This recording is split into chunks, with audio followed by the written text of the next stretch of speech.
globally.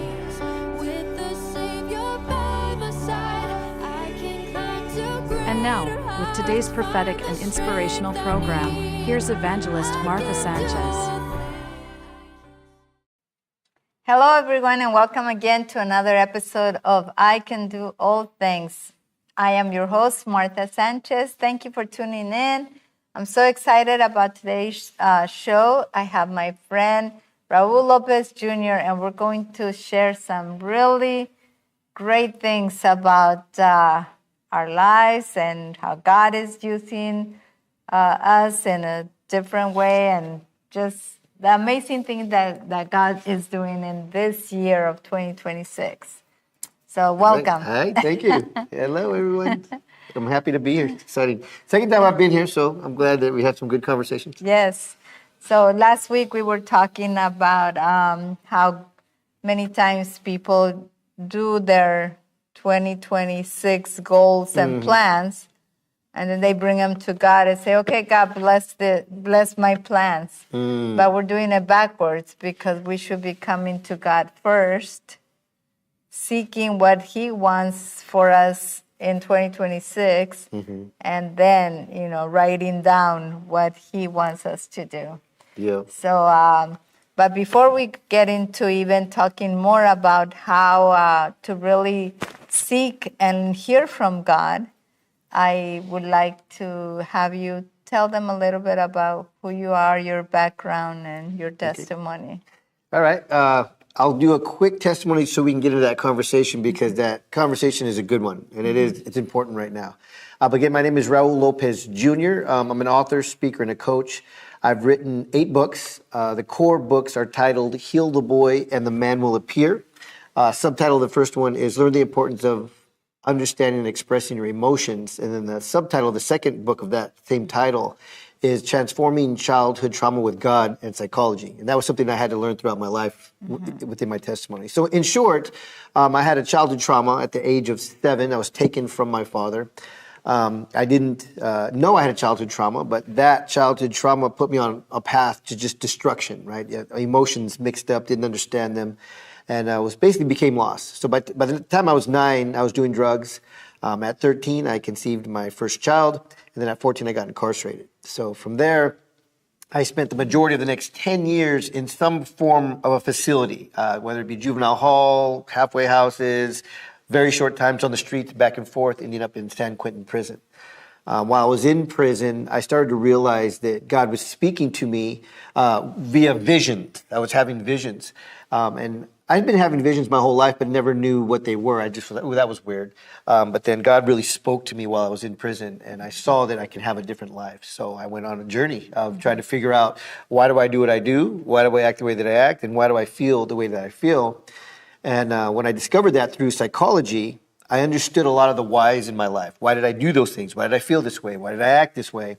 But I wasn't healed yet. So then when I found God and actually was seeking God, then God healed me. And I went on this journey of sharing my message. So that's why I share my message. That's why I wrote my books. I actually wrote my original book, Heal the Boy and the Man Will Appear, for kids in juvenile hall, but it's just taken off and it's become a global success as far as people buying it, purchasing it from all over the world. So with that said, I got into the author, speaker, coaching world. I kind of say by accident, by God's calling to go out there and share my message. Yes. And I did that for many, many years. And then started sharing my story back in the late 90s, actually. And then recently, in the last couple of years, my path has changed. And God said, hey, I don't want you to do that anymore. And I didn't understand that. I was like, what do you mean this is what you called me to do? And it took me about 1.5 years to figure out, well, what does that mean? Because this has been my calling for so long. And at first I thought, God, because my company is called TAG, you know that. TAG Talks, TAG, Transparency, Acceptance, and Growth. And at first I thought I was to walk away from the entire company. But what I've recently learned in silence, and we'll get into that right now, is that God doesn't want me to stop sharing my message. He just doesn't want me to have a company, a business around coaching professional speakers, helping people get authoring, and et cetera, just because it takes up more time with that type of a business than to just go out and share my story, which God still wants me to do, and I know that. So when I started to figure this out, getting into your topic, your important topic, it was a struggle. It was a big struggle because I didn't know what to do. I'd been doing the author speaker coaching for so long. And God kind of said, step back and find some time to be in silence and listen. And I didn't know how to do that. So I fought God, and God will win. All the time. Yeah, God will win. And if he's calling you to something and you're kind of frustrated or you're confused and you don't seek or go toward what he's calling you to do, he will start to remove things and people and stuff from your life until you stop. And I'm talking about for me right now, until you just stop and go, what's happening? Like, what is happening, God? And then he'll say, okay, listen. Ready to listen. Are you ready to listen? Right? And it's unfortunate, right? I've been having this conversation. It keeps coming up, and I'm not even bringing it up. But I think it's an important conversation because I'm not the only one this is happening to right now. We are in a big shift globally. And God, what I see God doing is pulling leaders and saying, I want you to listen and go where, here's where I want you to go next. And anybody that has a successful business, regardless of what it is, or even if you have a really good, C-level job, it's hard to walk away from it. Mm-hmm. But if you don't listen to what God is asking you to do, he'll pull you from it. And that's kind of what I had mentioned. So listen. If God is calling you, listen before you start to get stripped away, because you can do what he's asking before you get stripped away. Right? And we were talking a little bit about that yesterday. Yes. So how this happened for me and how I got to the understanding of listening is to be in silence. And let me go a little into what that means. I've been explaining this to different people. I was at a meeting just this previous week with a group of men, and this one guy was very frustrated. And I noticed the pattern in the room. There's about 12 guys. I noticed the pattern of a lot of men, and one actually was mentioning his wife lost their job, or their businesses were going down. Mm-hmm.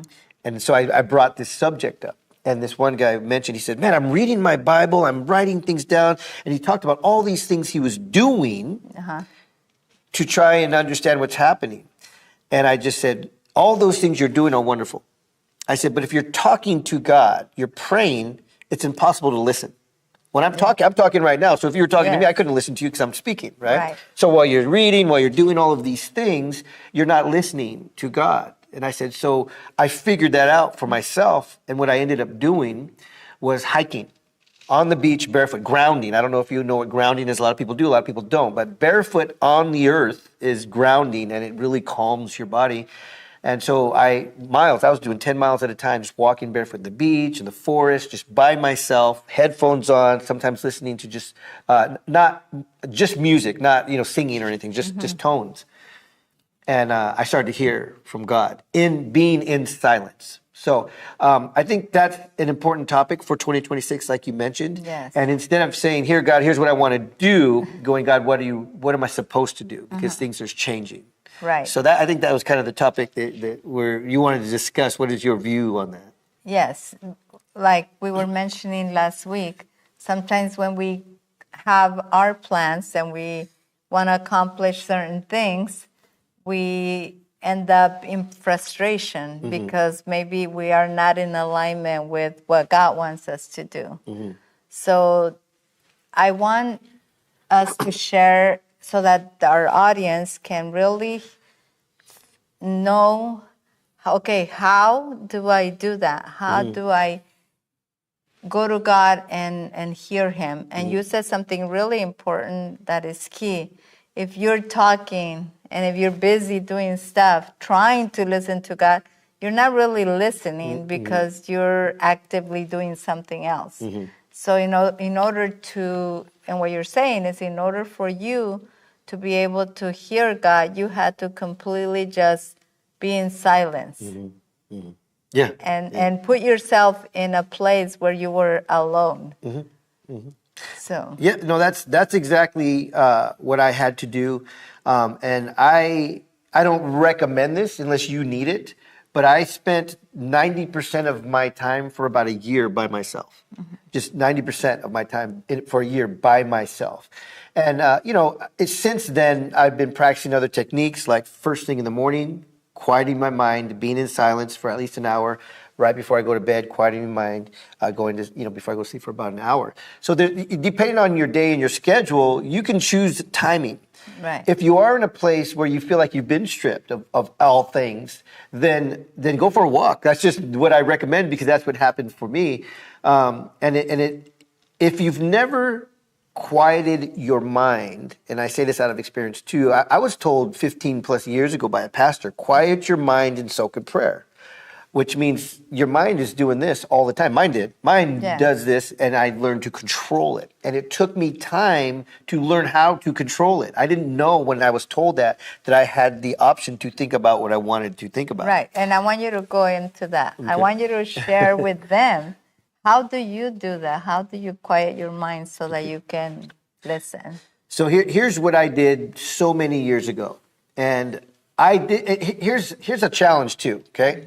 I'm used to doing things on my own. With my lifestyle and kind of how I told you I grew up, I was all on my own and I tried to figure things out on my own. And I've learned that it's not the best way to do it because I made a lot of bad choices when I was younger. But even when I was told to quiet my mind and soak in prayer, I just tried to figure it out myself. And it took me a long time, 6 months, 8 months, a year and a half before I could quiet my mind.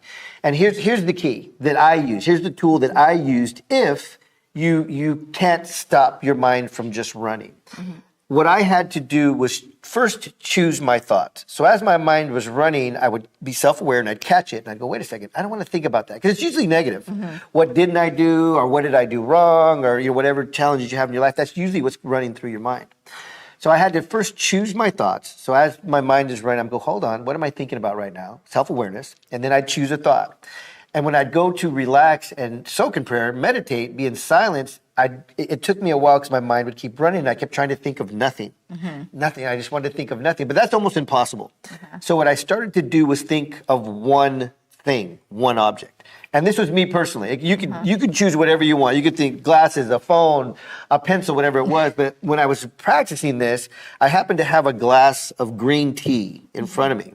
So I slowed down. I quieted my mind. I started just thinking green tea.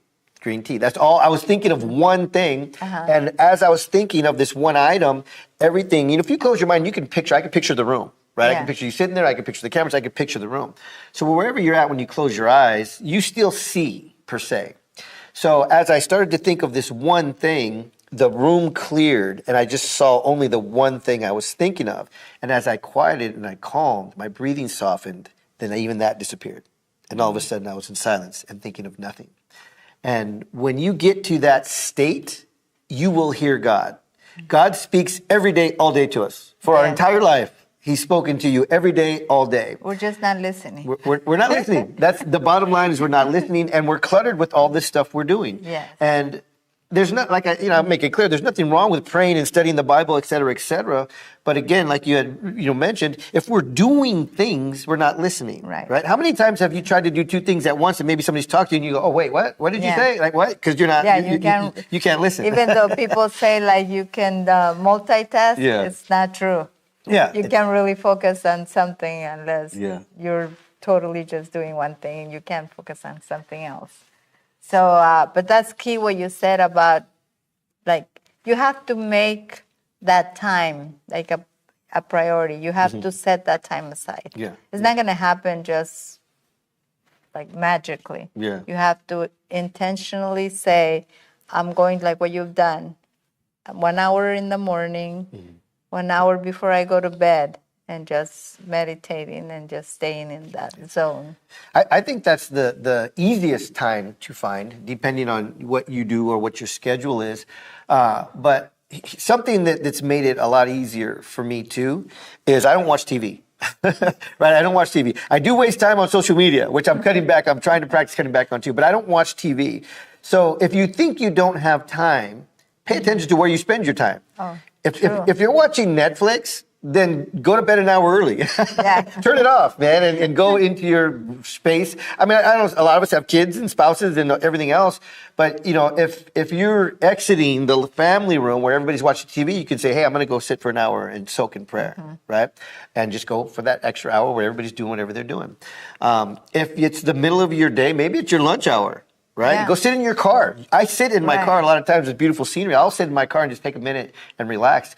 what happens is my breathing slows down too. As I calm, I take a few big deep breaths, and my body calms. And then as I start to be in silence, then my breath slows, and that's when you start hearing.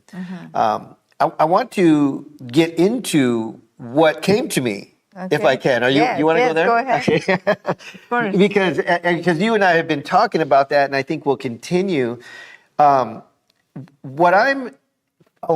I mentioned earlier, a lot of leaders are being called right now. And that's why I believe that's why I'm seeing successful businesses fail, successful people losing their corporate jobs, et cetera, et cetera. It's not uncommon. You may know somebody, it may be you. It's not uncommon right now. And like I had mentioned earlier, God is calling these leaders, men and women, because where the world is going. Okay, these are the industries that I've been in. I went from the corporate world, Fortune 500 company management team, into real estate, did really well with real estate. And then this is back in 2008, we all know what happened. And then I got into the fashion industry, did really well in the fashion industry. And then I got into this author, speaker, coaching world where it actually became a business. I didn't know anything about any of those industries when I got into them, right? So now, what's coming is, it's here. Artificial intelligence is here, okay? Artificial intelligence is here. And what I see happening is people aren't paying attention. They're not paying attention to how much of a shift it's going to be. When .com era happened, people like Jeff Bezos, et cetera, jumped on the internet and said, hey, we got to get on the internet. A lot of people say that's a fad, it's going to go away. They jumped on the internet, and Ubers and Airbnbs and et cetera, they got on and they started their businesses. Artificial intelligence is another time like that. So you can move your life, business successes into artificial intelligence and understand what's happening, because jobs are being eliminated. A lot of jobs that you're not thinking about. I suggest anybody who's not utilizing or thinking about putting their business on the blockchain or artificial intelligence to research these terms. One, singularity, as far as artificial intelligence goes. Research singularity. Next, research AGI, okay, artificial general intelligence. And then from there, I think it's called superior artificial intelligence or something like that. Research those in detail, and you will be blown away. It's not fear-mongering, but it's understanding what's happening, right? If I would have had the mindset that I have now back in the .com, I would have been a Jeff Bezos. You know, I mean, and I don't know who he is or personally, so I don't know what he does or doesn't do, but I mean as far as business goes, right? So while I'm soaking in prayer, while I'm in silence, God gives me this emotional intelligence regulation business that's connected to artificial intelligence that'll help regulate and monitor, and then connect to the blockchain where it'll help people also be able to create an income. And I believe God gave me this industry, biotech, on the blockchain because a lot of people are not going to have a way to make money, and this will be a family being able to create an income with this. And it's not an MLM or nothing like that. You don't got to buy anything or do it. The only thing you have to do is regulate yourself.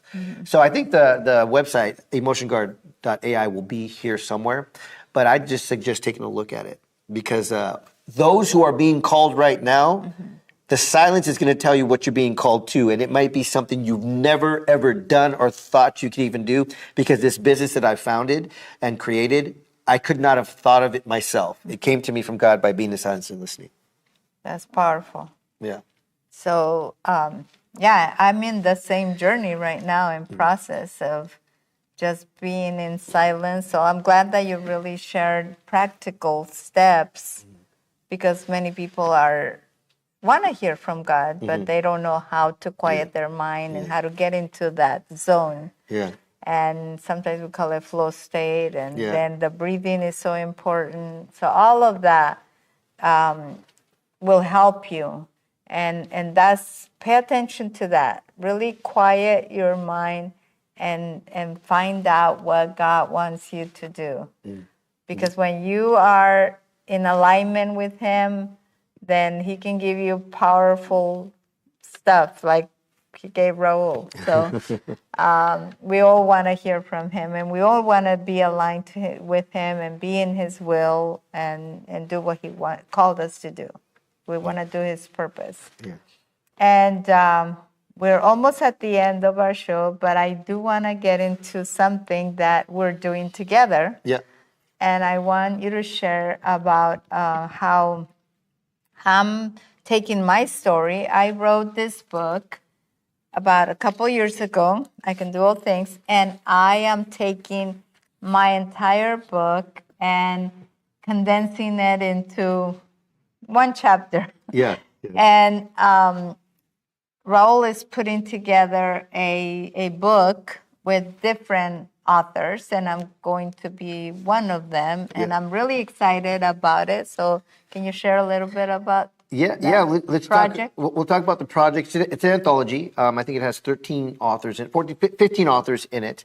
And I have a contract. I work with Les Brown, and so the one we're producing right now, that's going to launch actually this month, is 13 authors sharing their stories in this book, this anthology book with Mr. Les Brown. So, outside of sharing a powerful story and helping people learn and grow from personal stories, that's what TAG is all about, transparency, acceptance, and growth. Then you're also marketing and building a personal brand with, a legend, really is a legend. If you don't know who Les Brown is, Google him and you'll see exactly who it is. Right. But I'd also like to mention, I hope if this is okay, is the one that we're going to do with you, that we're creating one for you. Right? Yes. Your own anthology. Yes. Martha has a powerful story. I mean, I'm assuming everybody knows your story and everything's here. Most right? of them know that I am a widow. Okay, good. And I've been a widow for about 11 years now. So I had this, this desire to be able to share widows' stories because, a lot of times we have a story that can help somebody else that has not gone through that, that is going through that journey. And tell them how we're going to get together something. So I'm going to have to do this fast because we're short on time. But, I always tell everybody that your wisdom is not common knowledge, right? Your story is the fruit of the vine, right? A tree grows an apple and it doesn't eat it itself. Somebody comes and gets it and takes that nourishment, right? So personal stories help other people's heal. Personal stories specifically about being a widow or widower is... Other people are experiencing that every day. We were going to look up the statistics too, and we shall. Every day somebody becomes a widow. Right. And they don't know what to do or how to process it. So if you have a story that you've come through, that you've been able to overcome when your spouse passed away, then we want to hear the story. People need to hear the story. So Martha came up with an incredible idea to put together an anthology book. We'll have about 12 to 15 men and or women, widowers, to get in there and really share the wisdom that they gained from the process. Yes, I'm excited about it. If I want you to reach out to me, MarthaSanchezMinistries.com. Tell me I want to be a part of it, and we'll give you all the details. Yeah. We're going to start working on that project soon. Yep. It's a big deal to share your story. A lot of people that I've met over the years, because that's been my whole thing, sharing my story, helping other people share their stories on stages and in books. A lot of people will say, I don't think anybody wants to hear what I have to say. But again, your story will help somebody else heal. In fact, the book we're launching right now is called Your Story Heals. Yes. So your story is important. And it does matter. And you made it through it, right? We've got through every hard time. If you're watching this right now, you've made it through every hard time up to this second, right? Yes. So if you're a widower, then it's important for you to help other people that are going through that now because you remember the pain, right? You remember the pain. And a lot of times that pain doesn't go away, but we understand how to use it. We have tools to be able to process and understand, and we want to hand you tools. We want to hand you tools in whatever the aspect is, but particularly Martha has a heart for this. I think God probably called you to do this. So, if you have a story to share, reach out to Martha. Let her know that you want to share in this book coming up. We haven't even come up with the title yet, but it'll be a great book. And we hope to launch it, 90 days to 4 to 6 months max. So if you got a story, reach out and we will go from there. Yeah. And tell them how they can get a hold of the other book that is going to be launching in a couple of weeks with Les Brown. Okay, the one that's going to launch with Les Brown is going to be on my publishing on my platform. So Raul Lopez Jr. is my personal brand. So if you go to Amazon, all my books are Amazon, Barnes & Noble, anywhere that you can find them online. But if you go to Amazon and you key in Raul Lopez Jr., you'll see all the books there and some of the books that I've done anthologies with other people. So like I said, we plan to have this book, or I plan to publish this book this month. So I'd say towards the end of the month even, go to Amazon, key in my name, Raul Lopez Jr., and the books will come up. Yes, thank you. So we're excited about what the things that are happening in Yeah. 2026. Yeah. And we are in prayer and seeking the Lord and making sure that He's guiding us through every step of the way.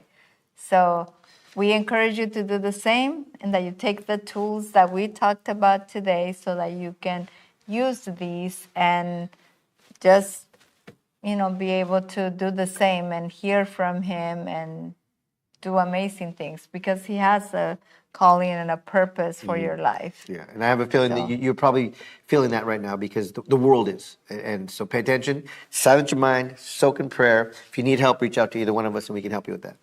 Yes.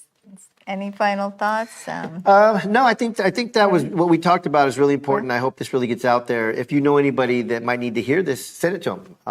I believe this is going to be on YouTube, correct? Yes. So hit that share button and send it to people that need it, because outside, the books we talked about, if somebody has a story that they want to share, or if somebody needs those stories to help them get through something, if you are being called by God, or you don't know what's happening in your life and you don't know why things are happening, that's what's happening, what we just talked about. So yeah, it's a great message. And subscribe to my channel and like it, and we'll see you next week. All right. Thank you for tuning in. We appreciate you. All right. Bye-bye. Bye. The preceding program was brought to you by the Holy Spirit Broadcasting Network, HSBN